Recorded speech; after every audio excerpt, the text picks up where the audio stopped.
Hello student, তোমরা যারা ক্যালকাটা ইউনিভার্সিটির আন্ডারে প্রথম সেমিস্টারের ছাত্রছাত্রী আছো এবং তোমাদের ইতিহাস সাবজেক্টে অনার্স আছে, তোমাদের জন্য আজকের ক্লাসটা খুবই গুরুত্বপূর্ণ। আজকের ক্লাসে তোমাদের প্রথম সেমিস্টারে ইতিহাস অনার্সের সিলেবাস নিয়ে আলোচনা করব। তোমাদের প্রথম সেমিস্টারে ইতিহাস অনার্সের দুটো পেপার পড়তে হয়। একটা হচ্ছে তোমাদের ডিএসসিসি 1 পেপার, আরেকটা পেপার হচ্ছে তোমাদের এসইসি 1 পেপার। আজকের ক্লাসে তোমাদের এই দুটো পেপারের সিলেবাস এবং নম্বর বিভাজন নিয়ে আলোচনা করব, অর্থাৎ কত নম্বরের কেমন প্রশ্ন আসে সেটাও আজকে তোমাদের বলে দেব। প্রথমেই তোমাদের দেখো, তোমাদের প্রথম যে পেপারটা আছে কোর পেপার যেটাকে বলা হয় ডিএসসিসি 1 পেপার। এই পেপারটার নাম হচ্ছে প্রাগ ঐতিহাসিক যুগ হইতে 300 খ্রিস্টপূর্বাব্দ পর্যন্ত। অর্থাৎ এই যে ডিএসসিসি 1 পেপারটা তোমাদের আছে, সেখানে তোমাদের কতটা ইতিহাস পড়তে হবে, প্রাগ ঐতিহাসিক যুগ থেকে 300 খ্রিস্টপূর্বাব্দ পর্যন্ত ইতিহাস এখানে পড়তে হবে। আর এই যে ডিএসসিসি 1 পেপার আছে, এটা 75 নম্বরের তোমাদের লিখিত পরীক্ষা হবে এবং এই 75 নম্বরের মধ্যে 20 নম্বরের প্রশ্ন পরীক্ষায় তোমাদের 3টে উত্তর করতে হবে এবং 5 নম্বরের প্রশ্ন তোমাদের 3টে উত্তর লিখতে হবে। অর্থাৎ 3 কুড়ি 60 আর 3 5 কত 15, অর্থাৎ 75 নম্বরের হচ্ছে তোমাদের পরীক্ষা ডিএসসিসি 1 পেপারের। এবার এখানে যে অধ্যায়গুলো আছে তোমরা দেখো, প্রথম যে অধ্যায়টা আছে এখানে প্রথম অধ্যায়ের নাম হচ্ছে প্রাচীন ভারতের ইতিহাস পুনর্গঠন। প্রাচীন ভারতীয় ইতিহাস পুনর্গঠন, এখানে তোমাদের 3টে টপিক দেওয়া আছে প্রথম অধ্যায়ের মধ্যে। প্রথম যে টপিকটা আছে ইতিহাসের প্রাথমিক ভারতীয় ধারণা এবং ভারত ধারণা। দ্বিতীয় টপিক হচ্ছে ঐতিহাসিক পুনর্গঠনের উৎস এবং সরঞ্জাম।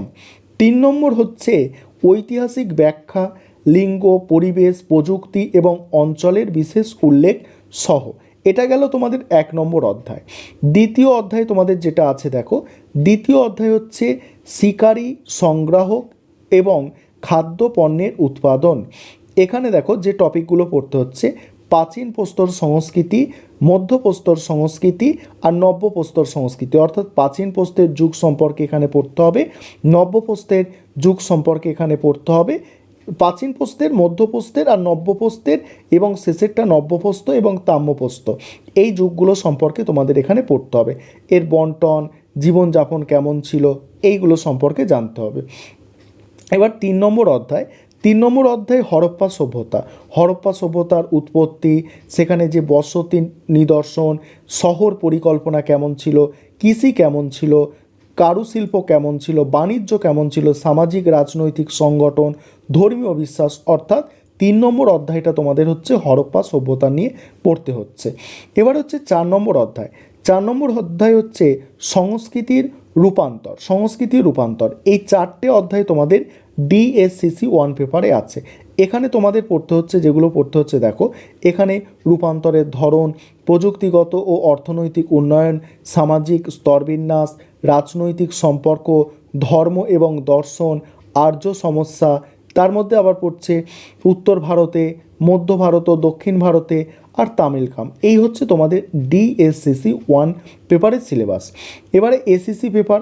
এসিসি পেপারে তোমাদের 50 নম্বরের লিখিত পরীক্ষা হবে। এই 50 নম্বরের লিখিত পরীক্ষার মধ্যে একটা তোমাদের 30 নম্বরের বড় প্রশ্ন লিখতে হবে, যেটা 1000 শব্দে তোমাদের লিখতে হয়, এবং 2টি 10 নম্বরের প্রশ্নের উত্তর পরীক্ষায় লিখতে হবে। অর্থাৎ একটা 30 এবং 2টো 10, এইভাবে তোমাদের 50 নম্বরের এটা পরীক্ষা। আর এই যে পেপার, এই পেপারটার নাম হচ্ছে সংগ্রহশালা এবং সংরক্ষণাগার, অর্থাৎ মিউজিয়াম এবং আর্কাইভ সম্পর্কে এটা পড়তে হচ্ছে। এর সিলেবাসটা আলোচনা করব। তার আগে একটা বিষয় তোমাদের বলার আছে, যে তোমাদের জন্য অনলাইন কোচিং ক্লাস ইতিহাস সাবজেক্টে শুরু হয়েছে। তোমরা কেউ যদি অ্যাডমিশন নিতে চাও, এই নম্বরে তোমরা যোগাযোগ করতে পারো 912300005218। আরেকবার নম্বরটা দেখবে 9123005218। এই নম্বরে তোমরা যোগাযোগ করে অ্যাডমিশন নিতে পারো। আমাদের সপ্তাহে 3 দিন ক্লাস, 2 দিন হচ্ছে রেকর্ডেড ক্লাস, 1 দিন আমাদের হচ্ছে লাইভ ক্লাস।